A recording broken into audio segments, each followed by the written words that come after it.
Halo semuanya, perkenalkan kami dari kelompok 4 MN25G. Pada video kali ini kami akan mempresentasikan materi mengenai pengaruh harga gorengan terhadap tingkat penjualan gorengan di Karawang pada tahun 2026. Kami akan menjelaskan isi materi secara singkat, jelas, dan mudah dipahami. Semoga video presentasi ini bermanfaat dan selamat menyaksikan. Berikut adalah anggota kelompok 4.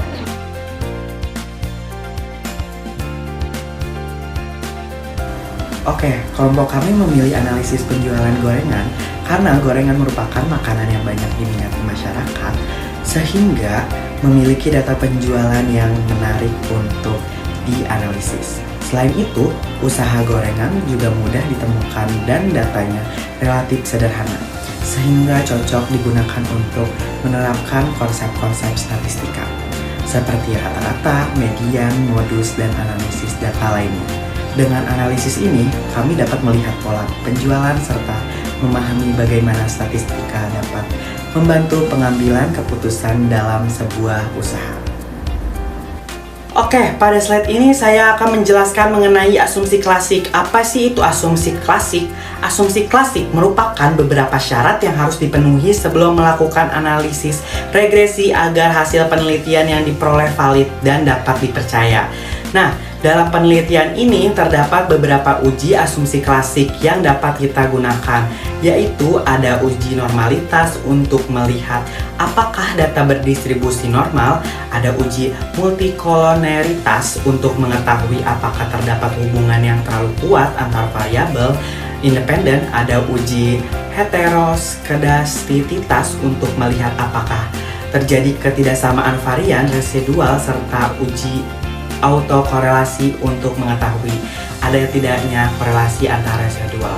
Nah, jika seluruh asumsi klasik terpenuhi, maka model regresi dapat digunakan dan hasil analisis yang diperoleh menjadi lebih akurat serta dapat dijadikan dasar dalam penarikan kesimpulan penelitian. Nah, berikut adalah data dan lokasi yang kelompok kita gunakan. Oke, pada slide ini ditampilkan hasil uji normalitas menggunakan metode Kolmogorov-Smirnov. Uji normalitas dilakukan untuk mengetahui apakah data penelitian berdistribusi normal atau tidak.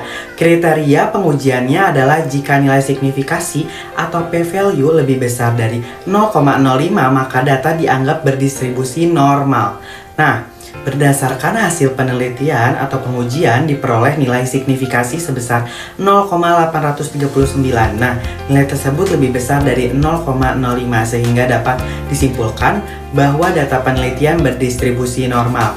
Nah, dengan demikian data yang digunakan telah memenuhi salah satu asumsi klasik dan layak untuk digunakan dalam analisis regresi. Ini untuk mengetahui apakah hubungan antara variabel bebas dengan variabel terikat bersifat linear atau tidak.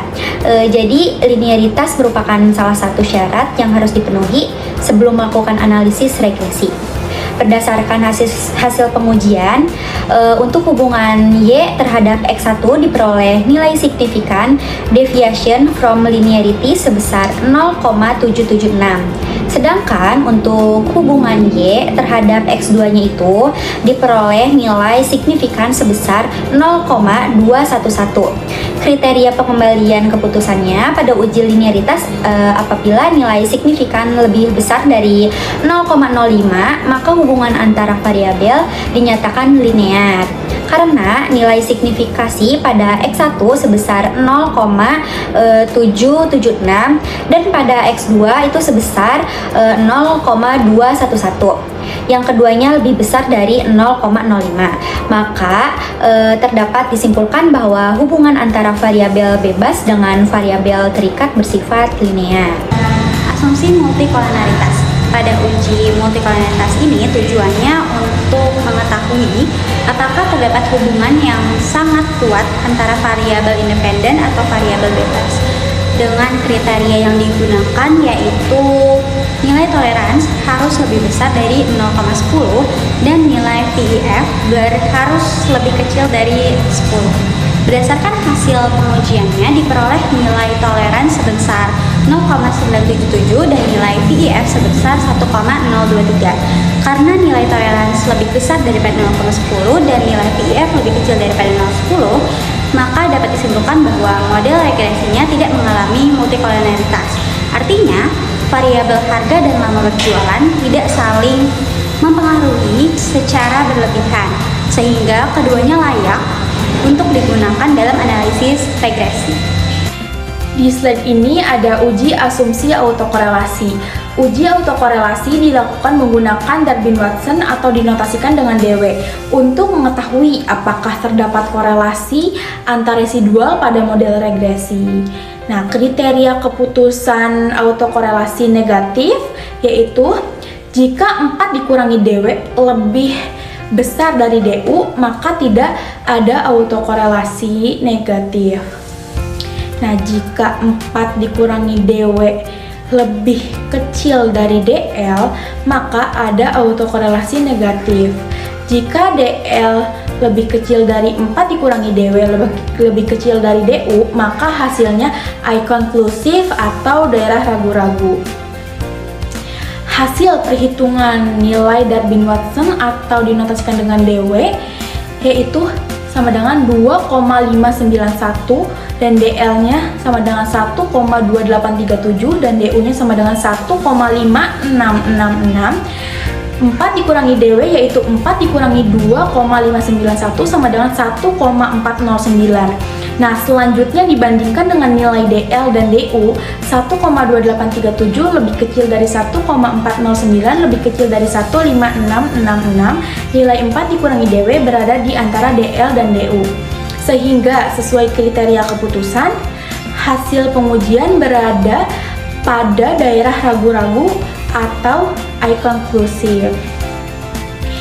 Nah, kesimpulannya, karena 1,409 berada di antara DL yaitu 1,2837 dan DU 1,5666, maka tidak dapat dipastikan ada atau tidaknya autokorelasi negatif pada model regresi. Dengan demikian hasil uji autokorelasi belum memberikan keputusan yang pasti. Selanjutnya saya akan menjelaskan hasil uji heteroskedastisitas. Uji heteroskedastisitas bertujuan untuk mengetahui apakah terdapat ketidaksamaan varian residual pada model regresi. Dalam penelitian ini digunakan uji Gleiser dengan kriteria bahwa jika nilai signifikansi atau p-value lebih besar dari 0,05 maka tidak terjadi heteroskedastisitas. Sedangkan jika lebih kecil dari 0,05 maka terjadi heteroskedastisitas. Berdasarkan hasil pengujian, variabel harga atau X1 memiliki nilai signifikansi sebesar 0,011 yang lebih kecil dari 0,05. Hal ini menunjukkan adanya gejala heteroskedastisitas pada variabel harga. Sementara itu, variabel lama berjualan atau X2 memiliki nilai signifikansi sebesar 0,699 yang lebih besar dari 0,05. Artinya pada variabel ini tidak ditemukan gejala heteroskedastisitas. Jadi dapat disimpulkan bahwa heteroskedastisitas hanya terjadi pada variabel harga, sedangkan variabel lama berjualan tidak mengalami heteroskedastisitas. Oleh karena itu perlu dilakukan perbaikan, misalnya dengan transformasi data pada variabel harga agar model regresi menjadi lebih baik. Pada slide ini kita akan membahas mengenai uji T. Uji T adalah uji statistik yang digunakan untuk mengetahui apakah masing-masing variabel independen atau variabel bebas memiliki pengaruh secara individu atau fasial terhadap variabel dependen. Tujuan dari uji T yaitu untuk mengetahui apakah suatu variabel bebas berpengaruh signifikan terhadap variabel terikat serta untuk menguji hipotesis penelitian secara parsial. Kriteria pengambilan keputusannya adalah jika nilai signifikansi atau sig kurang dari 0,05 maka variabel independen berpengaruh signifikan terhadap variabel dependen. Sebaliknya, jika nilai sig lebih besar dari 0,05 maka variabel independen tidak berpengaruh signifikan. Pada slide ini ditampilkan output uji T yang akan digunakan untuk menganalisis apakah terdapat terdapat perbedaan tingkat penjualan antara dua lokasi, yaitu Jalan Dr. Ronggo dan Jalan Karangpawitan, sebelum melihat hasil uji terlebih dahulu dilakukan pengujian asumsi, yaitu uji normalitas, untuk memastikan bahwa data memenuhi syarat sehingga hasil analisis yang diperoleh dapat dipercaya. Nah, pada slide ini kita melakukan uji normalitas menggunakan metode Shapiro-Wilk untuk mengecek apakah data kita berdistribusi normal atau tidak. Hasilnya menunjukkan bahwa nilai signifikansi atau sig pada Jalan Dr. Ronggo sebesar 0,498 dan pada Jalan Karangpawitan sebesar 0,547.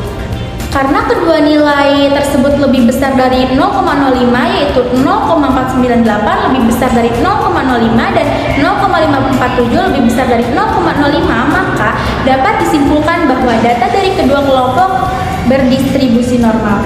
Dengan demikian, syarat untuk melakukan uji T independen sudah terpenuhi sehingga analisis dapat dilanjutkan ke tahap berikutnya. Pada slide ini ditampilkan hasil analisis deskriptif dari uji T independen berdasarkan hasil analisis. Rata-rata atau min tingkat penjualan pada kelompok Jalan Dr. Ronggo adalah 1,3100, sedangkan rata-rata pada kelompok Jalan Karangpawitan adalah 1,2150. Dari hasil tersebut dapat dilihat bahwa secara deskriptif tingkat penjualan di Jalan Dr. Ronggo lebih tinggi dibandingkan dengan Jalan Karangpawitan. Namun pada tahap ini kita belum bisa menyimpulkan apakah perbedaan tersebut signifikan atau tidak. Oleh karena itu diperlukan pengujian lebih lanjut menggunakan independent sample t-test. Hasilnya akan dijelaskan pada slide berikutnya. Nah, pada slide ini kita masuk ke hasil utama dari independent sample t-test. Pertama, kita melihat hasil Levens test untuk mengetahui apakah varians kedua kelompok homogen atau tidak. Nilai signifikansi yang diperoleh adalah 0,305 karena 0,305 lebih besar dari 0,05. Maka dapat disimpulkan bahwa varians kedua kelompok homogen. Selanjutnya, kita melihat nilai sig atau sig-Thailand, yaitu sebesar 0,655 karena nilai tersebut lebih besar dari 0,05, maka HO diterima dan HA ditolak. Artinya, tidak terdapat perbedaan yang signifikan pada tingkat penjualan antara kelompok Jalan Dr. Ronggo dan Jalan Karangpawitan. Jadi, meskipun secara rata-rata tingkat penjualan di Jalan Dr. Ronggo lebih tinggi dibandingkan Jalan Karangpawitan, tetapi secara statistik perbedaan tersebut tidak signifikan. ANOVA atau yang bisa dikenal dengan uji F. Secara sederhana, ANOVA merupakan uji statistik yang digunakan untuk mengetahui apakah ada pengaruh dari variabel independen secara bersama-sama atau simultan terhadap variabel dependen. Jadi ada dua tujuan utama dari uji F ini. Untuk pertama itu menguji kelayakan model regresi yang kita gunakan. Nah, yang keduanya itu untuk memastikan apakah seluruh variabel bebas yang kita teliti itu memang secara serempak atau memengaruhi variabel terikat. Jadi sebagai acuan dasar atau kriteria umum pengembalian keputusan, jika nilai signifikan kurang dari 0,05, itu artinya model regresi kita signifikan ada pengaruh simultan. Terus sebaliknya, jika nilai sig lebih besar dari 0,05, maka model regresi dinyatakan tidak signifikan. Selanjutnya kita lihat data yang digunakan untuk analisis. Di sini kita memiliki data tingkat penjualan dalam satu cup dari 3 lokasi berbeda. Lokasi pertama itu kita menganalisis di Jalan Dr. Ronggo dengan kode data 1. Lokasi kedua kita di Jalan Karangpawitan dengan kode data 2. Dan lokasi ketiga di Jalan Citra Kebun Mas dengan kode data 3. Masing-masing lokasi memiliki dengan 10 responden untuk melihat bagaimana sabaran tingkat penjualan kita di lapangan. Yang pertama itu ada uji normalitas untuk melihat apakah data kita berdistribusi normal. Di sini kita menggunakan metode Shapiro-Wills berdasarkan output yang dihasilkan. Nilai signifikasi untuk jalan Dr. Ronggo sebesar 0,498, untuk jalan Karangpawitan sebesar 0,547, dan untuk jalan Citra Kebun Mas sebesar 0,484. Dapat kita lihat bahwa semua nilai signifikasi ini lebih besar dari 0,05. Jadi, ketiga data kelompok ini lokasi berdistribusi normal, sehingga syarat pertama untuk melakukan uji ANOVA telah terpenuhi. Yang kedua itu ada uji homogenitas, memastikan bahwa varian antar kelompok data kita adalah sama atau homogen.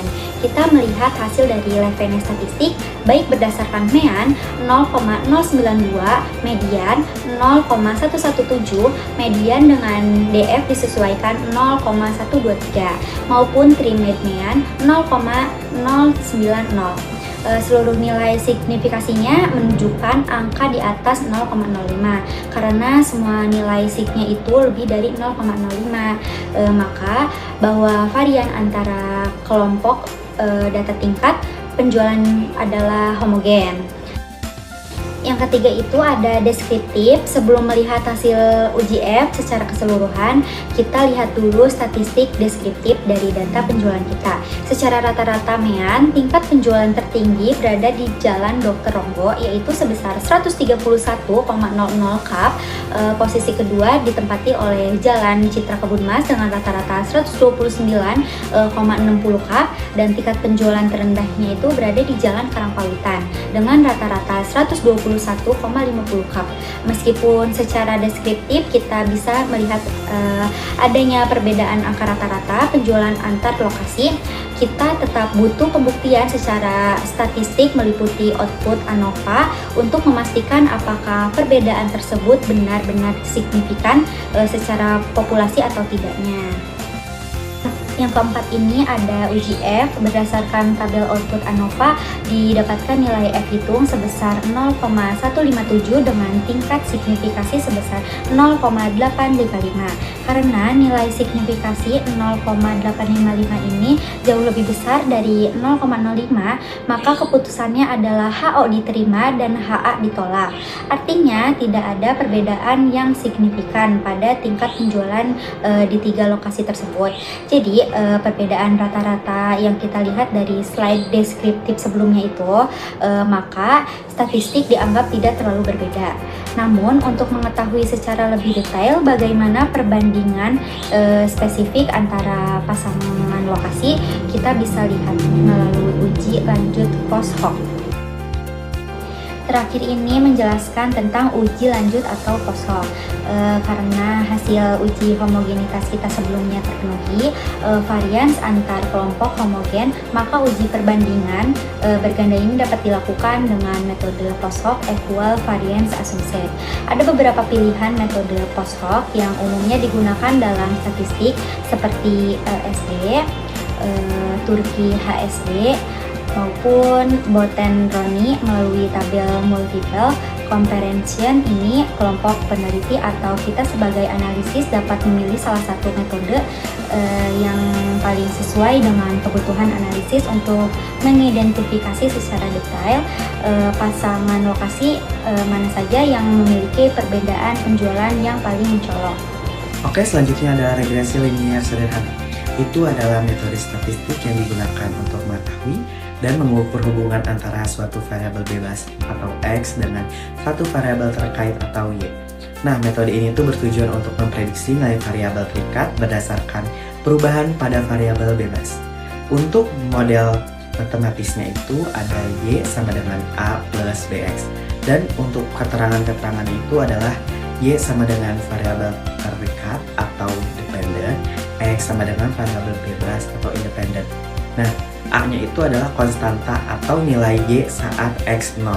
B-nya itu sama dengan koefisien regresi atau besarnya perubahan Y akibat perubahan X. Contohnya misalkan pengaruh jumlah jam belajar. Nah, itu tuh adalah X terhadap nilai ujian siswa itu adalah Y. Oke, pada slide ini kami akan menampilkan data yang akan digunakan untuk analisis regresi linier sederhana. Nah, Judul penelitian kami adalah pengaruh harga gorengan terhadap tingkat penjualan gorengan di Karawang pada tahun 2026. Nah, di tabel ini terdapat dua variabel yang akan dianalisis, yaitu variabel X adalah harga gorengan, sedangkan variabel Y adalah tingkat penjualan gorengan. Nah, dari data ini terdiri dari beberapa sampel yang menunjukkan perbedaan harga dan jumlah penjualan. Nah, tujuan dari analisis ini tuh adalah untuk mengetahui apakah perubahan harga memiliki pengaruh terhadap tingkat penjualan. Dengan kata lain, kami ingin melihat apakah ketika harga naik atau turun, jumlah gorengan yang terjual juga ikut berubah. Nah, objek penelitian yang digunakan adalah gorengan sebagai objek. Lokasi penelitian berada di Karawang dan data yang dianalisis menggambarkan kondisi pada tahun 2026. Nah, data pada tabel ini nantinya akan diolah menggunakan metode regresi linear sederhana untuk mendapatkan persamaan regresi sehingga kita bisa memprediksi tingkat penjualan berdasarkan harga yang ditetapkan. Oke, lanjut. Pada slide ini kita akan membahas hasil analisis regresi linear sederhana yang digunakan untuk melihat apakah harga berpengaruh terhadap tingkat penjualan. Nah, dari output yang diperoleh, didapat persamaan regresinya itu Y sama dengan 134,83 minus 1,66X, di mana Y adalah tingkat penjualan dan X adalah harga. Angka 134,83 ini disebut konstanta. Artinya jika harga dianggap nol, maka tingkat penjualan diperkirakan sebesar 134,83. Sementara itu, koefisien regresinya itu minus 1,66, menunjukkan hubungan negatif antara harga dan penjualan. Jadi, setiap kenaikan harga sebesar satuan diperkirakan akan menurunkan tingkat penjualan sebesar 1,66 satuan. Sebaliknya, jika harga turun, penjualan cenderung meningkat. Namun, jika kita melihat nilai signifikannya, yaitu 0,567, nilai tersebut lebih besar dari 0,05. Ini berarti secara statistik variabel harga tidak memiliki pengaruh yang signifikan terhadap tingkat penjualan dalam penelitian ini. Jadi, kesimpulannya adalah meskipun ada kecenderungan bahwa semakin tinggi harga maka penjualan akan menurun, tetapi pengaruh tersebut belum cukup kuat untuk dinyatakan signifikan. Oke, lanjut. Di slide ini kita akan menguji hipotesis dengan melihat nilai sig atau p-value. Kriterianya adalah kalau sig-nya kurang dari 0,05 berarti harga berpengaruh terhadap penjualan. Nah, kalau sig-nya lebih dari 0,05 berarti tidak berpengaruh. Nah, hasil yang kita dapat itu adalah sig-nya sama dengan 0,567 yang berarti lebih besar dari 0,05. Jadi HO-nya tuh diterima dan HA-nya itu ditolak. Nah, kesimpulannya adalah harga gorengan pada data ini tidak berpengaruh signifikan terhadap tingkat penjualan. Nah, pada tahap ini dilakukan uji T untuk mengetahui apakah variabel harga memiliki pengaruh secara parsial terhadap tingkat penjualan. Nah, berdasarkan output regresi, nilai T hitung untuk variabel harga adalah minus 0,579 dengan nilai signifikan sebesar 0,567. Nah, selanjutnya kita akan menentukan nilai T table karena penelitian menggunakan tingkat signifikan 5% atau 0,05. Dengan uji dua arah, maka derajat kebebasan atau DF sama dengan N dikurang 2 atau 30 dikurang 2 sama dengan 28. Dari tabel distribusi T diperoleh nilai T table sebesar 2.004.841. Nah, kemudian dilakukan perbandingan antara T hitung dan T table. Nah, nilai absolut T hitung yaitu 0,579, sedangkan nilai T table sebesar 2.004.841. Nah, karena T hitung lebih kecil dari T table atau 0,579 lebih kecil dari 2.481, maka HO diterima dan HA ditolak. Selain itu, nilai signifikasi sebesar 0,567 juga lebih besar dari 0,05 sehingga hasilnya konsisten bahwa variabel harga tidak berpengaruh signifikan terhadap tingkat penjualan. Jadi dapat disimpulkan bahwa perubahan harga pada data penelitian ini tidak memberikan pengaruh yang signifikan terhadap tingkat penjualan. Oke, pada slide ini ditampilkan hasil regresi linear sederhana untuk menunjukkan pengaruh harga terhadap tingkat penjualan. Nah, hasil uji menunjukkan nilai T hitung sebesar minus 0,579. Nah, itu tuh lebih kecil dari T-table-nya itu sebesar 2.004.841. Serta nilai signifikasinya itu ada 0,567, lebih besar dari 0,05. Oleh karena itu HO diterima dan HA ditolak.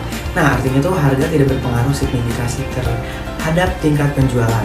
Nah, meskipun arah hubungan menunjukkan bahwa kenaikan harga cenderung menurunkan penjualan, nah, pengaruh tersebut tidak signifikasi secara statistik. Nah, oke, pada slide ini ditampilkan hasil analisis koefisien korelasi untuk melihat seberapa kuat hubungan antara harga dan tingkat penjualan. Nah, berdasarkan hasil analisis yang diperoleh, nilai koefisien korelasi atau R sebesar 0,109.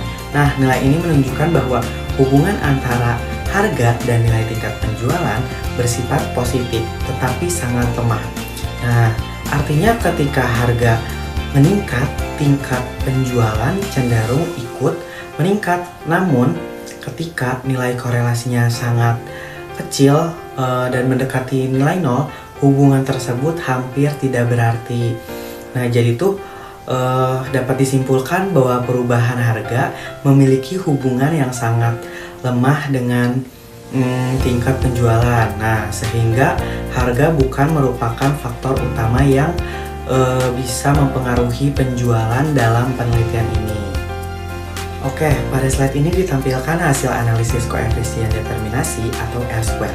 Nah, nilai R-square yang diperoleh sebesar 0,012 atau 1,2%, artinya variabel harga hanya mampu menjelaskan variasi tingkat penjualan sebesar 1,2%. Nah, sedangkan 98,8% sisanya dipengaruhi oleh faktor lain di luar penelitian ini. Jadi dapat disimpulkan bahwa pengaruh harga terhadap tingkat penjualan sangat kecil dan tidak signifikan. Nah, sehingga terdapat faktor lain yang lebih dominan dalam mempengaruhi tingkat penjualan. Selanjutnya, regresi linear berganda. Apa sih regresi linear berganda itu? Yaitu metode statistik yang digunakan untuk mengetahui pengaruh dua atau lebih variabel bebas terhadap satu variabel terikat. Dalam penelitian kami ini diketahui X1-nya adalah harga, X2-nya lama berjualan, lalu Y-nya adalah tingkat penjualan. Tujuannya untuk mengetahui apakah harga dan lama berjualan dapat mempengaruhi tingkat penjualan gorengan secara bersama-sama. Lalu selanjutnya pada slide ini ditampilkan data yang digunakan dalam analisis regresi linear berganda.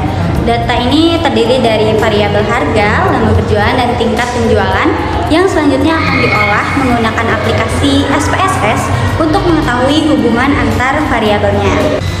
Selanjutnya pada slide ini kita akan membahas persamaan regresi linear berganda.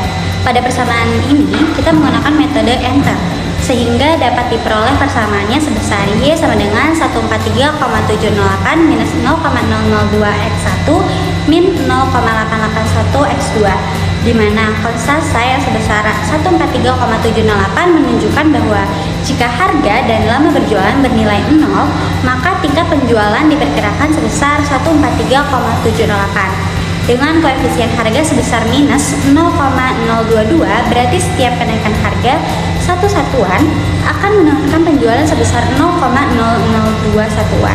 Lalu dengan koefisien lama berjualan yang sebesar minus 0,881, berarti setiap kenaikan satu satuan lama berjualan akan menurunkan penjualan sebesar 0,881 satuan. Kedua koefisien ini bernilai negatif, sehingga arah hubungan yang terbentuk adalah hubungan negatif. Selanjutnya, uji hipotesis berdasarkan nilai signifikasi. Pada pengujian parsial, kita menggunakan nilai signifikan yang diperoleh harga sebesar 0,555 dan lama berjualan nilai signifikannya sebesar 0,818. Kedua nilai ini lebih besar daripada 0,5, di mana karena signifikannya lebih daripada 0,05, maka HO-nya diterima dan HA-nya ditolak. Artinya, secara parsial, baik variabel harga maupun lama berjualan tidak berpengaruh signifikan terhadap tingkat penjualannya. Selanjutnya kita masuk ke uji T berdasarkan T hitung dan T tabel. Pada pengujian T-nya kita peroleh nilai T hitung harga sebesar minus 0,598 dengan T hitung lama berjualan sebesar minus 0,232. T tabelnya yaitu 2,04841. Karena nilai absolut T hitung kedua variabelnya lebih kecil daripada T tabel, maka HO-nya diterima dan HA-nya ditolak. Kesimpulannya, secara parsial, variabel harga maupun lama berjualan tidak memiliki pengaruh yang signifikan terhadap tingkat penjualannya. Selanjutnya kita masuk ke uji F berdasarkan signifikasi. Setelah dilakukan pengujian simultan menggunakan uji F, diperoleh F hitungnya sebesar 0,189 dengan nilai signifikasinya yaitu 0,829. Karena nilai signifikasinya lebih besar daripada 0,05, maka HO-nya diterima dan HA-nya ditolak. Artinya, secara bersama-sama, variabel harga dan lama berjualan tidak berpengaruh signifikan terhadap tingkat penjualannya. Lalu ada uji F berdasarkan F hitung dan F tabel. Pada metode kedua ini kita lakukan perbandingan antara F hitung dan F tabelnya. Dengan diketahui F hitungnya sebesar 0,189, F tabelnya sebesar 3,35. Karena F hitungnya lebih kecil daripada F tabel, maka HO-nya diterima dan HA-nya ditolak. Kesimpulannya tetap sama, yaitu harga dan lama berjualan secara simultan tidak berpengaruh signifikan terhadap tingkat penjualannya. Lalu ada analisis koefisien korelasi, di mana nilai koefisien korelasi simultan atau R-nya sebesar 0,117. Nilai ini menunjukkan bahwa hubungan antara harga dan lama berjualan terhadap tingkat penjualannya berada pada kategori yang sangat rendah atau sangat lemah. Kemudian secara parsialnya data harga sama dengan minus 0,116 dengan beta lama berjualannya sebesar minus 0,045, di mana artinya harga memiliki hubungan yang sedikit lebih kuat dibandingkan lama berjualan. Namun keduanya tetap sama, sangat lemah dan tidak signifikan. Yang terakhir, koefisien determinasi. Nilai koefisien determinasi atau R-square yang kita dapat yaitu 0,014 atau sekitar 1,4%, di mana artinya variabel harga dan lama berjualan hanya mampu menjelaskan tingkat penjualan sebesar 1,4%, sedangkan sisanya yaitu 98,6% dipengaruhi oleh faktor lain yang tidak diteliti dalam penelitian ini. Jadi dapat disimpulkan bahwa kontribusi harga dan lama berjualan terhadap tingkat penjualan itu sangat kecil, sehingga masih banyak faktor lain yang lebih dominan mempengaruhi penjualan gorengan.